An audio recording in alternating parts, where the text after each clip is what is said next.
You're listening to the Building Psychological Strength Podcast Professional Edition. My name is April Seifert. Not only am I a doctoral level psychologist, but I've been a successful entrepreneur for a number of years and have learned firsthand that building psychological strength can have a direct impact on your professional success. In this Friday edition of the podcast, I'll offer you tools, tips, tricks, and information to help you become stronger, more resilient, and more successful. Let's get to it. Nancy Levine said, "Honor the space between no longer and not yet." Friends, I'm so happy you're here. Happy Friday. Today we're going to be talking about an important topic. It's one that's come up for myself recently, and it's one that's come up for quite a few people who are close to me in my life. Specifically, it's come up in professional settings for these folks. And when things like that start to happen around me, I think to myself, man, if these guys are going through a situation like that and could use help, it's probably happening in my podcast audience. Maybe I should talk about it. So before we dive in, I want you to think a little bit. Think back to a time when you left a job, maybe you were laid off from a job. Either way, you ended up going through a major transition. How did it feel? It's interesting because even transitions that are good, say, ones that are objectively positive, where we want them, they are resulting in something that is better than where we've been.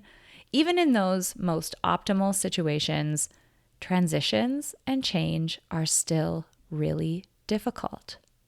We have a hard time with the uncertainty and the complexity that comes with transitions and changes, and it can result in a pretty complicated mixture of emotions.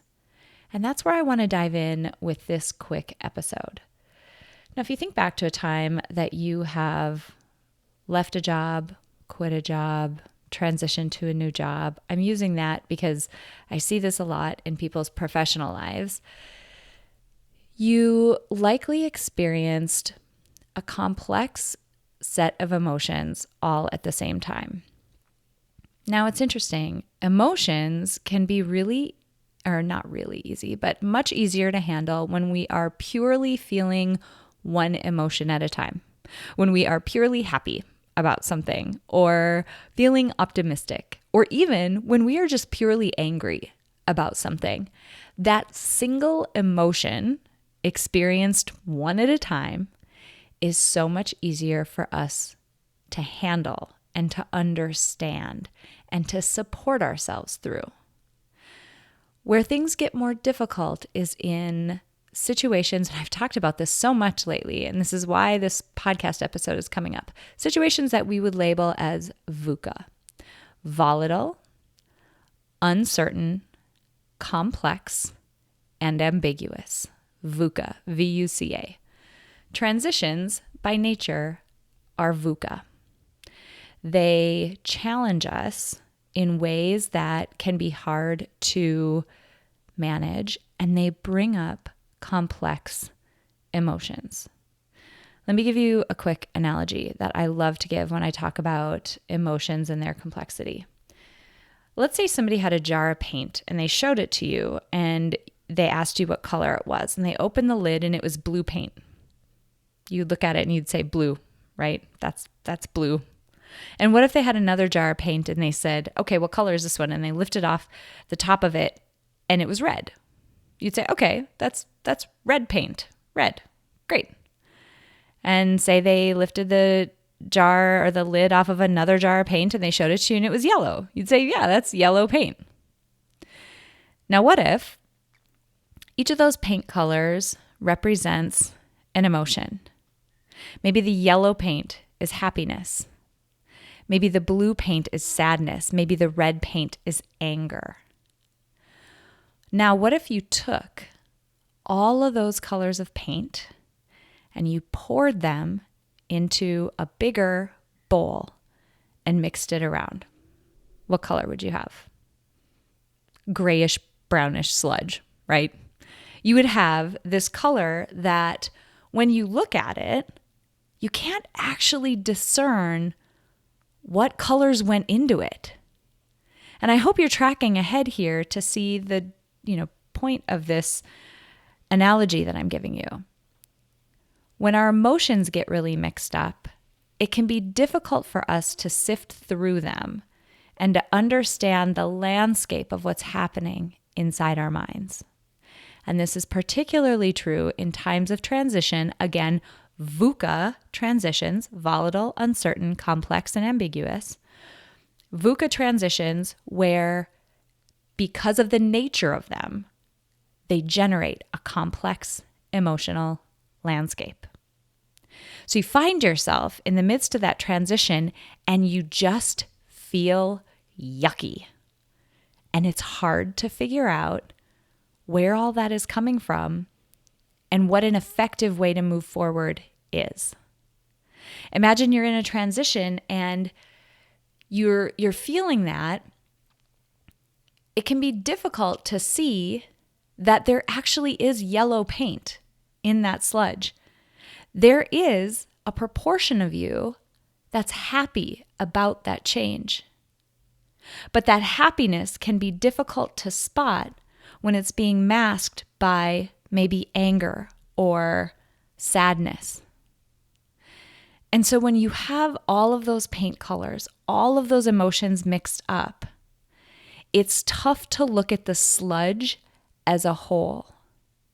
It's tough to understand yourself, to turn empathy around and understand yourself in the situation you're in order to be able to figure out how best to support yourself. It's tough to do that when everything is mixed up together. So here's what I would urge you to do. If you are a person who is going through a transition, which P.S., right now a lot of us probably are. There's a lot of companies that are talking about transitioning back to the workplace or hybrid work models, and kids are, gearing up for the summer, but then we're thinking ahead to the school year and there's, questions and decisions to be made there and transitions to be made. We're all about to go through a really big transition on a number of fronts. So if you're in that situation where, you're going through some transition, here's my advice. And this is exactly what I did for myself the other day with the transition I'm going through. I sat down and I got quiet. It's tough to appraise your emotions and it's tough to tease apart all of those paint colors, to stick with that analogy, if you're running around distracted by a lot of activity. Get quiet.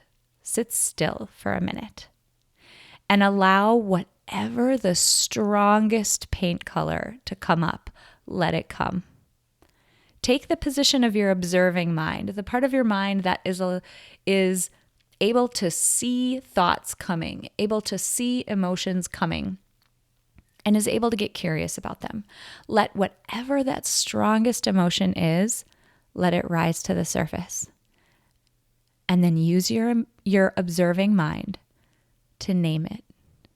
What would you call that emotion? What color is that paint? Is it blue? Are you sad? Maybe you're afraid. What is it? And I start with sadness and fear because we as human beings are wired with a negativity bias. It's adaptive. It is one of the things that has helped keep us safe through generations and generations of our species.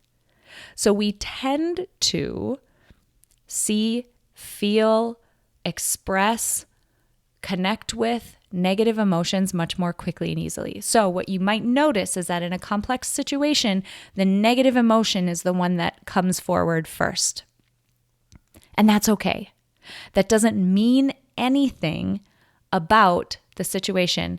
Because sadness or fear was the first one to surface, it doesn't mean that the transition is going to turn out badly or that it's a bad idea for you.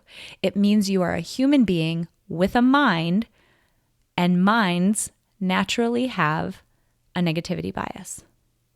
So you may notice that a negative emotion comes to the surface. Name it. What is it? Recognize it. I am sad. I am afraid. Label that emotion. And then if you can, acknowledge it, right? Because we're not trying to avoid anything. Avoiding makes things stronger. Avoiding is never a good idea psychologically. So acknowledge that emotion. I see you, fear. I see you, sadness. And set it to the side just for now, just for a moment. And then what I want you to listen for and watch for and feel for is the secondary emotion. What's next? Maybe you notice a hint of optimism, excitement. Maybe it's curiosity.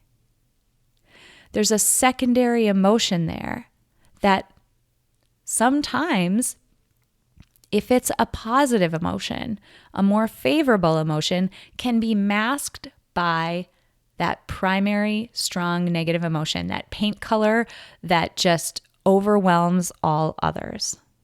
Because we're humans with minds, and that's what minds do. Listen for that second emotion. What is it? Same deal. Step into your observing mind, get curious about it, and label it. Label it specifically, even more specific than just being happy about something. Happiness is a steady state thing. It's a here and now, in which maybe that is very accurate to how you're feeling, but maybe you're future casting a little bit. Maybe you're feeling optimistic, a future looking version of happiness. Get as specific as you can. And if you need examples of this, go to Google real quick, go on your phone real quick and Google emotion wheel. You'll see wheels with a bunch of different emotion labels on them, and you can kind of calibrate by moving one direction or the other on this wheel and moving out further on the wheel to get more specific about how you might be feeling. If you need labels, go there, because sometimes it's hard to remember them. We're so knee-jerk to say I'm feeling good or I'm feeling bad, and good and bad aren't emotions. So label that secondary emotion. Say it, acknowledge it. I'm feeling optimistic. And you may notice in that moment that alarm bells start to go off, right? That first paint color is like, no, you don't feel optimistic. You feel afraid. You feel sad. That's okay. Again, that is our mind's natural tendency trying to protect us, because optimistic people don't necessarily survive out in dangerous situations, right? If that happens, acknowledge it. Yep, you're right. I am sad. I am afraid, but I am also optimistic. We are complex people. We have complex emotional landscapes. And what's interesting about transitions is that most of the time, the paint color is that brownish gray. It's a combination of both positive, negative, favorable, unfavorable, desirable, and undesirable emotions all mixed together in one pot. But how much easier is it to go through a transition when you can focus on one paint color at a time? Again, not to ignore any of them, not to ignore the fact that, yes, you are afraid, but the way that you care for yourself when you are afraid might be slightly different than the way you care for yourself when you are sad. And that is certainly different than the way you engage with yourself when you are happy or optimistic. And so if you can tease those emotions apart, if you can understand the complex landscape of emotions that you're feeling at that moment, you're in a much better position to support yourself through that transition and moment by moment recognize when you're feeling one or another or all of them at the same time. You'll be in a better position to move through that with some psychological strength, from a strong position, from an intentional position. That's my advice on moving through transitions. And I can assure you, I'll share more details later when I'm ready to, but that is the advice that I personally am taking as I move through this one of my own. All right, friends, before I go, I recently introduced you to the Blinkist app, which takes some of the most influential, most valuable nonfiction books and gists them down into 15 to 20 minute summaries.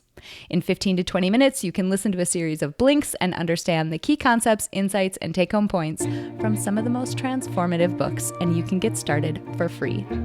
I want to thank Blinkist for sponsoring this show, and because you're a listener, you can try Blinkist for free for yourself for 7 days using the link in this episode description. And because you're a listener of the podcast, you can get 20% off an entire year of Blinkist by clicking the link below. Thank you so much for joining me for this professional edition of the Building Psych Strength podcast. If you're an entrepreneur or a business professional and you're interested in becoming more successful, hit the subscribe button. And until next week, be strong, be resilient, and be successful.